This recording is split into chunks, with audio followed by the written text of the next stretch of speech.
తమ్ముళ్ళు ఎలా ఉన్నారు?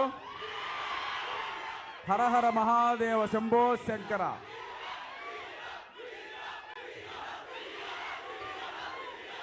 తమ్ముడు చూడ్డానికి అర్జున్లా ఉన్నాడు, అథ్లెట్ లాగా, కానీ టైటిల్ భీమా అని పెట్టారు. గుద్దితే మామూలుగా ఉన్నది గుద్దులు ఈసారి చెప్తున్నాను.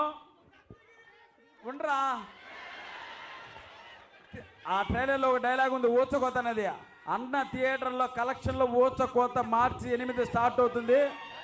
మళ్ళీ మనం అన్నని ఒక గొప్ప కమర్షియల్ హీరోగా చూడబోతున్నాం కలెక్షన్ల పరంగా.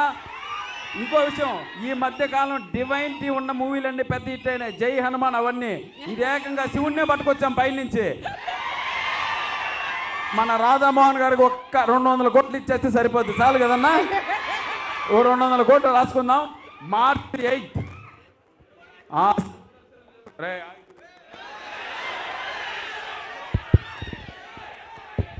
మార్చి 8 ఆ శివుని దర్శనం చేసుకుని డైరెక్ట్గా వచ్చి భీముని దర్శనం చేసుకోండి, అదిరిపోద్ది. ట్రైలర్ అయితే నిజంగా చెప్తున్నాను, పూనకాలు తెప్పించిందా మీకు? Welcome to Telugu cinema industry. Harsha గారు సార్, సీరియస్గా చెప్తున్నాను, ఈ మధ్య కాలంలో ఇంత టెంపో ఉన్న ట్రైలర్ చూడలేదు సార్. తప్పకుండా రేపు ఇదే టెంపో ఆ థియేటర్లో కాసుల వర్షం కురిపించాలని మనస్ఫూర్తిగా కోరుకుంటూ, హరహర మహాదేవ శంభో శంకర. నాతో పాటు సార్ అనండి, హరహర మహాదేవ శంభో శంకర. జై భీమ్, జై భీమా. అది ఎవరు? Thank you sir, thank you so much.